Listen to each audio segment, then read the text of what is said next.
want to welcome you to another class of the RedoxDoc.com video class series. This class is going to focus on our 21st century infections.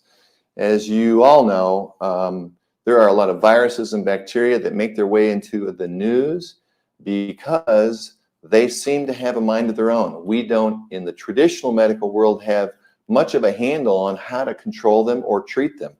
So, for example, the Zika virus that has formerly been primarily in Africa has made its way to South America and now to North America. It is an infectious virus that is transmitted by a mosquito, and it leads to some birth defects in our bodies and in newborn children that revolve around microcephaly. The illness itself is fairly minor, but we don't have a treatment, and it's creating a significant public health threat. So that's a problem. We also have MRSA, which stands for methicillin-resistant Staphylococcus aureus. It's a staph germ, a bacteria that is resistant to antibiotic therapies. So we find it primarily in hospitals, nursing homes, and prisons, but I will tell you it's also in the community. In the community setting, it tends to be more amenable to therapy, but not often do we get treatment in time before it creates a significant scar on our face, on our arms, or wherever that wound might be. These bacteria tend to take advantage of situations where people have maybe an ulceration on their foot because they're diabetic. MRSA will take advantage of that spot. You might have a device that's implanted in your body for like an electrode or a catheter, and the bacteria takes advantage of that, like plastic or whatever, to work its way into the tissues.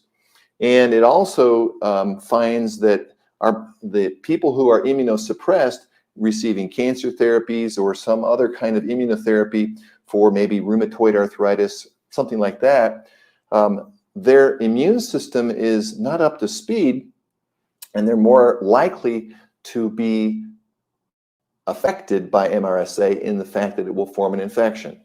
We take for granted that our body is just kind of doing surveillance and will take care of these germs because we do come in contact with them.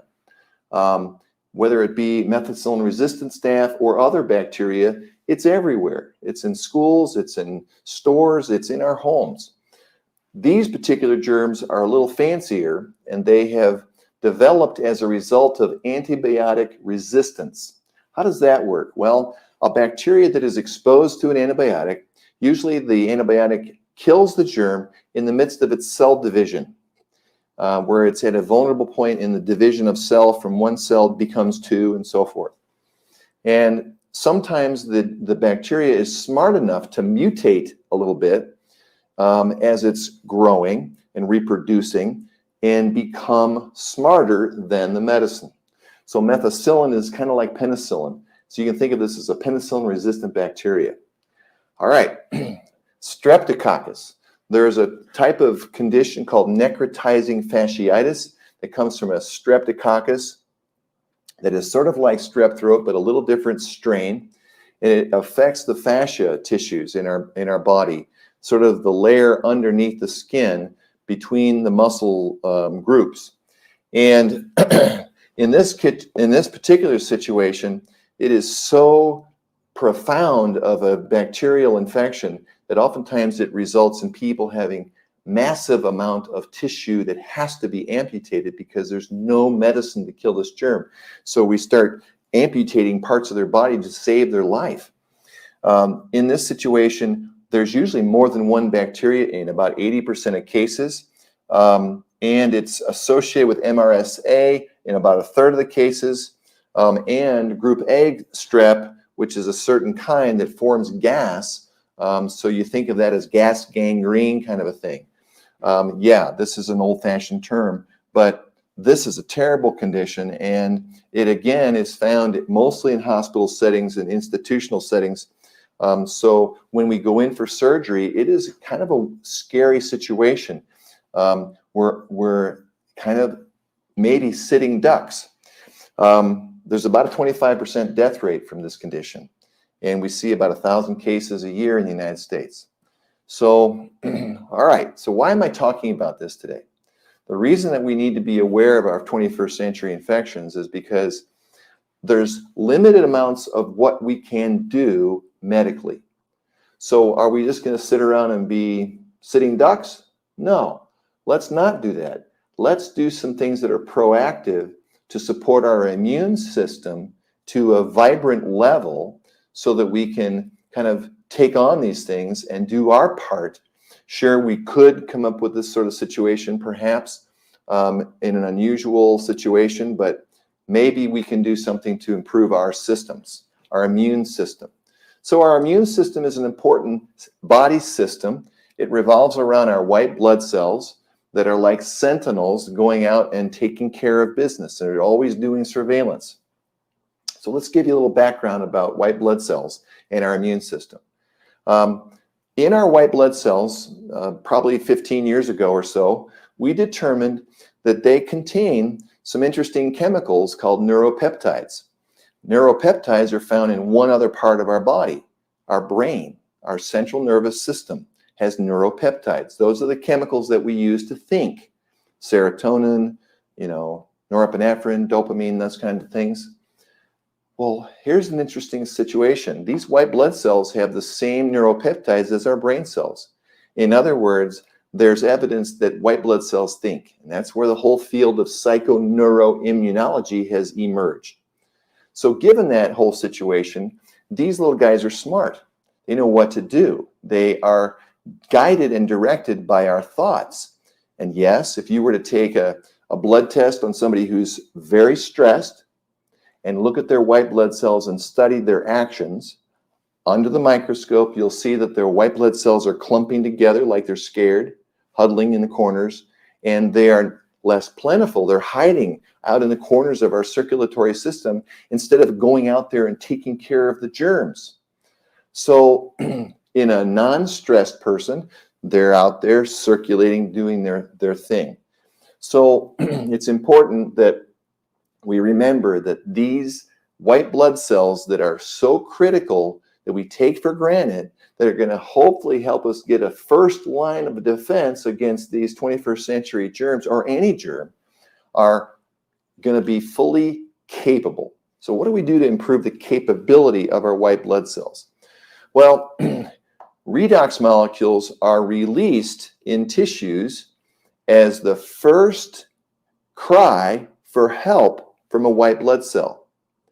So if there's a germ invading a cell, that cell will release redox molecules, and they are like calling to the white blood cell for help. And either the white blood cell gets the message or not. And sometimes that depends on whether or not there's enough molecular messenger cells, molecules, to get out there. So if it's a weak response because there's not enough redox molecules around to work with, that call may go unanswered. And that's a problem because they're not going to come around to surround the germ or the sick cell that's been invaded. That's what we want them to do.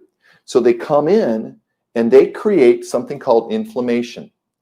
Inflammation is critical. So when you see redness starting to develop around an injury, in a way it's good because it's a sign that there's been white blood cells coming around to invade this area and take care of business.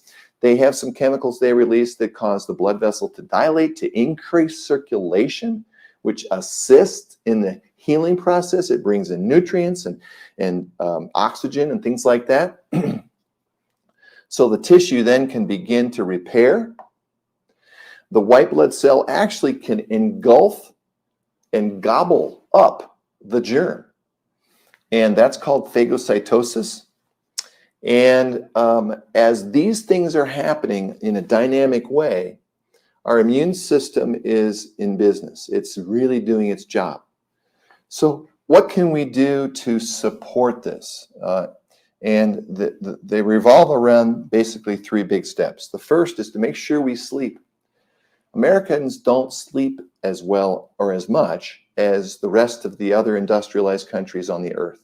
We work too many hours and we cheat sleep in order to do it. That's the biggest mistake in terms of helping us be able to take on infections and avoid colds or flus, or even these 21st century germs. So we activate cellular repair through a variety of hormones that we secrete when we're sleeping.